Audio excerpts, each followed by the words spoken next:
श्रद्धालुओं, आइए गरुड़ पुराण के अंतर्गत 7वें अध्याय की कथा का हम सभी श्रवण करते हैं। इस अध्याय में पुत्र की महिमा, दूसरे के द्वारा दिए गए पिंड दान आदि से प्रेतत्व से क्या मुक्ति हो सकती है, इसके प्रतिपादन में हम राजा बब्रुवाहन तथा प्रेत की कथा का भी श्रवण करेंगे। श्री सूत जी ने कहा कि ऐसा सुनकर पीपल के पत्ते की भांति कांपते हुए गरुड़ जी ने प्राणियों के उपकार के लिए पुनः भगवान विष्णु से पूछा।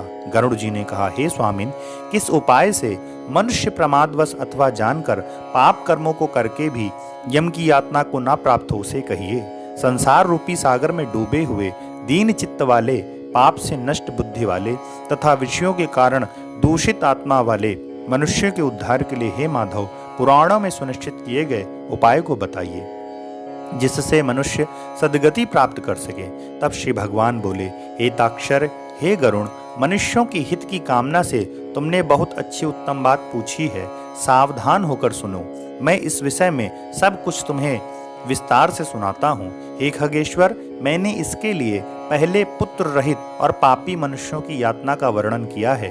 पुत्रवान तथा धार्मिक मनुष्यों की पूर्वोक्त दुर्गति कभी नहीं होती।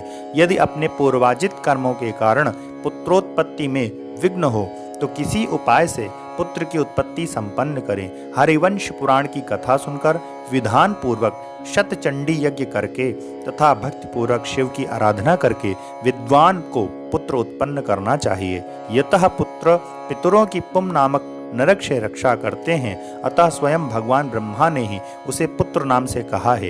एक धर्मात्मा पुत्र संपूर्ण कुल को तारने वाला होता है। पुत्र के द्वारा व्यक्ति लोकों को जीत लेता है, ऐसी सनातनी श्रुति है। इस प्रकार वेदों ने भी पुत्र के उत्तम महात्म्य को कहा है। इसलिए पुत्र का मुख देख करके मनुष्य पितृ ऋण से मुक्त हो जाता है। पौत्र का स्पर्श करके मनुष्य तीनों देव, ऋषि, पितृ ऋणों से मुक्त हो जाता है। इस प्रकार पुत्र, पौत्र और प्रपौत्र से यमलोकों का अतिक्रमण करके स्वर्ग आदि को प्राप्त करता है। ब्रह्म विवाह की विधि से ब्याही गई पत्नी से उत्पन्न औरस पुत्र ऊर्ध्व गति प्राप्त कराता है और संग्रहित पुत्र अधोगति की ओर ले जाता है। हे खगश्रेष्ठ, ऐसा जान करके व्यक्ति हीन जाति की स्त्री से उत्पन्न पुत्रों को त्याग देवे। हे खग, सवर्ण पुरुषों से सवर्णा स्त्रियों में जो पुत्र उत्पन्न होते हैं वे औरस पुत्र कहे जाते हैं और वे ही श्राद्ध प्रदान करके पितरों को स्वर्ग प्रदान करने के कारण होते हैं। औरस पुत्र के द्वारा किए गए श्राद्ध से पिता को स्वर्ग प्राप्त होता है। इस विषय में क्या कहना? दूसरों के द्वारा किए गए श्राद्ध से भी प्रेत स्वर्ग को चला जाता है। इस विषय में सुनो। यहाँ मैं एक प्राचीन इतिहास कहूँगा जो और्ध्व दैहिक दान के श्रेष्ठ महात्म्य को सूचित करता है।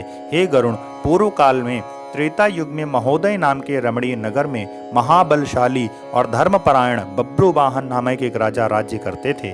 वह यज्ञानुष्ठ परायण, दानियों में श्रेष्ठ, लक्ष्मी से संपन्न, ब्राह्मण भक्त तथा साधु पुरुषों के प्रति अनुराग रखने वाले, शील विलिम आचार आदि गुणों से युक्त, स्वजनों के प्रति अपनत्व और इतर जनों के प्रति दया के भाव से संपन्न थे।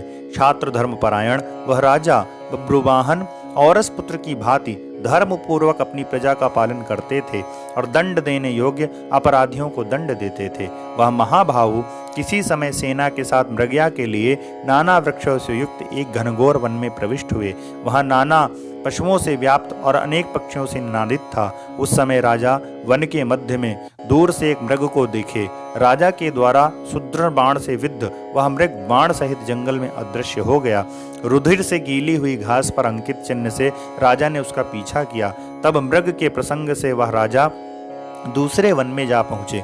भूख प्यास से सूखे कंठ वाले तथा परिश्रम के संताप से पीड़ित उस राजा ने एक जलाशय के समीप पहुंचकर घोड़े के साथ उसमें स्नान किया तथा कमल की गंधादि से सुगंधित शीतल जल का पान किया। उसके बाद उस जलाशय से बाहर निकलकर श्रम रहित राजा बब्रुवाहन ने वृक्ष रूपी विशाल शाखाओं के कारण फैले हुए मनोहर और शीतल छाया वाले तथा पक्षी समूहों से पूजित एक बरगद के वृक्ष को नीचे देखा। वह वृक्ष संपूर्ण वन की महती पताका की भांति स्थित था। उसकी जड़ के पास जाकर राजा बैठ गए और उसके बाद राजा ने भूख और प्यास से व्याकुल, इंद्रियों वाले, ऊपर की ओर उठी वाले बालों वाले, अत्यंत मलिन, कुबड़े और मांस रहित एक भयावह प्रेत को देखा। उस विकृत आकृति वाले भयावह प्रेत को देख करके राजा बब्रुवाहन विस्मित हो गए और प्रेत भी घने जंगल में आए हुए राजा को देखकर चकित हो गया और समुत्सुक मन वाला होकर वह प्रेत राज उसके पास आया। हे गरुण, तब उस प्रेत राज ने राजा से कहा, हे महाबाहो, आपके संबंध में मैंने प्रेत भाव का त्याग कर दिया है, अर्थात मेरा प्रेत भाव छूट गया है और मैं परम शांति को प्राप्त हो रहा हूँ, यह धन्यतर हो गया हूँ। राजा ने कहा, हे कृष्ण वर्ण वाले तथा भयावह रूप वाले प्रेत, किस कर्म के प्रभाव से देखने में डरावने लगने वाले और बहुत ही अमंगलकारी इस प्रेतत्व स्वरूप को तुमने प्राप्त किया है। हे तात, अपने प्रेतत्व की प्राप्ति का सारा कारण बतलाओ। तुम कौन हो और किस दान से तुम्हारा प्रेतत्व नष्ट होगा? प्रेत ने कहा, हे श्रेष्ठ राजन, मैं आरंभ से आपको सब कुछ बताता हूँ। प्रेतत्व का कारण सुनकर आप कृपा करके उसे दूर करने की दया कीजिए। वैदिश नाम का एक नगर था जो सभी प्रकार की संपत्तियों से समृद्ध, नाना जनपदों से व्याप्त, अनेक प्रकार के रत्नों से परिपूर्ण, धनिकों के भवनों तथा देव एवं राजप्रसादों से सुशोभित और अनेक प्रकार के धर्मानुष्ठानों से युक्त था। हे तात, मैं वहाँ रहता हुआ निरंतर देव पूजा किया करता था। आपको विदित होना चाहिए कि मैं वैश्य जाति में उत्पन्न हुआ और मेरा नाम सुदेव था। मैंने हव्य प्रदान करके देवताओं का तथा कव्य प्रदान करके पितरों का तर्पण किया। अनेक प्रकार के दानों से मैंने ब्राह्मणों को संतुष्ट किया और अनेक बार दीन, हीन, अंधे एवं कृपण जरूरतमंद मनुष्यों का अन्न दिया। किंतु हे राजन, मेरा यह सारा सत्कर्म मेरे दुर्दैव से निष्फल हो गया, जिस कारण मेरा सुकृत निष्फल हुआ मैं आपको बताता हूँ। मुझे कोई संतान नहीं है, मेरा कोई सुहृदय नहीं है, कोई बांधव नहीं है और ना ही ऐसा कोई मित्र ही है जो मेरी और्ध्व देही क्रिया करता, अर्थात मेरे मरने के बाद मेरा अंतिम संस्कार करता। हे महाराज, मृत्यु के अनंतर जिस व्यक्ति के उद्देश्य से षोडश अर्थात 16 मासिक श्राद्ध नहीं किए जाते, सैकड़ों श्राद्ध करने पे भी उसका प्रेतत्व सुस्थिर ही रहता है, अर्थात दूर नहीं होता। हे महाराज, आप मेरा और्ध्वदेही कृत्य करके मेरा उद्धार कीजिए, क्योंकि इस लोक में राजा सभी वर्णों का बंधु कहा जाता है। इसलिए हे राजेंद्र, आप मेरा उद्धार कीजिए। मैं आपको मणि रत्न देता हूँ। हे वीर, यदि आप मेरा हित चाहते हैं तो जैसे मेरी सदगति हो सके, मेरी प्रेत योनि से जैसे मुक्त हो सके, वैसा आप करें। भूख, प्यास आदि दुखों के कारण यह प्रेत योनि मेरे लिए दुस्सह हो गई है। इस वन में सुंदर स्वाद वाले शीतल जल और फल विद्यमान हैं, फिर भी मैं भूख और प्यास से पीड़ित हूँ। मुझे जल और फल की प्राप्ति नहीं हो पाती। हे राजन, यदि मेरे उद्देश्य से यथाविधि नारायण बलि की जाए, उसके बाद वेद मंत्रों के द्वारा मेरी सभी और्ध्वदेहिक क्रिया संपन्न की जाए, तो निश्चय ही मेरा प्रेतत्व नष्ट हो जाएगा, इसमें संशय नहीं। मैंने सुन रखा है कि वेद के मंत्र, तप, दान और सभी प्राणियों में दया, शतशास्त्रों का श्रवण, भगवान विष्णु की पूजा और सज्जनों की संगति, ये सब प्रेत योनि के विनाश के लिए ही होते हैं। इसलिए मैं आपसे प्रेतत्व को नष्ट करने वाली पूजा को कहूँगा। हे राजन, न्यायोपार्जित 2 सुवर्ण अर्थात 32 मासा भार का सोना लेकर उससे नारायण की एक प्रतिमा बनवाएं, जिसे विविध पवित्र जलों से स्नान कराकर 2 पीले वस्त्रों से वेष्टित करके सभी अलंकारों से विभूषित कर अधिवासित करें। तदंतर उसका पूजन करें।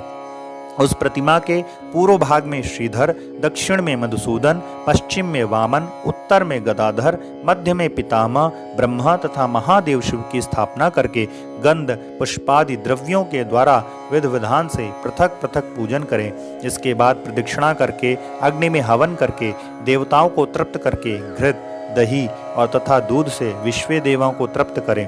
तदंतर समाहित चित्त वाला यजमान स्नान करके नारायण के आगे विनीतात्मा होकर विधि पूर्वक मन में संकल्पित और्ध्वदेहिक क्रिया का आरंभ करे।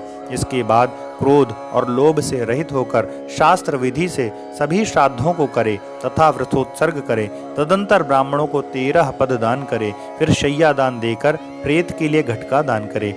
राजा बोले, हे प्रेत, किस विधान से प्रेत घट का निर्माण करना चाहिए, किस विधान से उसका दान करना चाहिए? सभी प्राणियों के ऊपर अनुकंपा करने हेतु से प्रेतों को मुक्ति दिलाने वाले इस प्रेत घट दान के विषय में बताइए। तब प्रेत ने कहा, हे महाराज, आपने ठीक ही पूछा है। जिस सुदृढ़ दान से प्रेतत्व नहीं होता उसे मैं कहता हूँ, आप ध्यान से सुने। प्रेत घट का दान सभी प्रकार के अमंगलों का विनाश करने वाला, सभी लोकों में दुर्लभ और दुर्गति को नष्ट करने वाला, ब्रह्मा, शिव तथा विष्णु सहित लोकपालों से युक्त तपाए हुए सोने का एक घट बनाकर उसे दूध, घी आदि से पूरा भरकर भक्तिपूर्वक प्रणाम करके ब्राह्मणों को दान करें। इसके अतिरिक्त तुम्हें अन्य सैकड़ों दानों की देने की क्या आवश्यकता है। हे राजन, उस घट के मध्य में ब्रह्मा, विष्णु तथा कल्याण करने वाले अविनाशी शंकर की स्थापना करें एवं घट के कंठ में पूर्व में आदि दिशाओं में क्रमशः लोकपालों का आवाहन करके उनकी धूप, दीप, पुष्प, चंदन आदि से विधिवत पूजा करके दूध और घी के साथ उस हिरण्यमय घट का ब्राह्मणों का दान करना चाहिए। हे राजन, प्रेतत्व की निवृत्ति के लिए सभी दानों में श्रेष्ठ और महापातकों का नाश करने वाले इस दान को श्रद्धापूर्वक करना चाहिए। तब श्री भगवान बोले, हे कश्यप पुत्र गरुण, प्रेत की इस प्रकार बातचीत हो ही रही थी, उसी समय हाथी, घोड़े आदि से व्याप्त राजा की सेना पीछे से वहां आ गई। सेना के आने के बाद राजा को महामणि देकर उन्हें प्रणाम करके पुनः प्रार्थना करके वह प्रेत अदृश्य हो गया। हे पक्षिन, तदंतर उस वन से निकलकर राजा भी अपने नगर को चले आए। अपने नगर में पहुंचकर प्रेत के द्वारा बताए हुए वचनों के अनुसार उसने विधि विधान से और्ध्व देहिक क्रिया का अनुष्ठान किया। इसके पुण्य प्रदान से मुक्त होकर वह प्रेत स्वर्ग को चला गया। जब दूसरे के द्वारा दिए हुए श्राद्ध से प्रेत की सदगति हो जाती है तो फिर पुत्र के द्वारा प्रदत्त श्राद्ध से पिता की सदगति क्यों न होगी। इसमें क्या आश्चर्य। इस पुण्यप्रद इतिहास को जो सुनता है और जो सुनाता है वे दोनों पापाचारों से युक्त होने पर भी प्रेतत्व को प्राप्त नहीं होते। यदि गरुण पुराणे शारोद्धारे बभ्रुवाहन प्रेत नाम संस्कारो नाम सप्तमोऽध्यायः।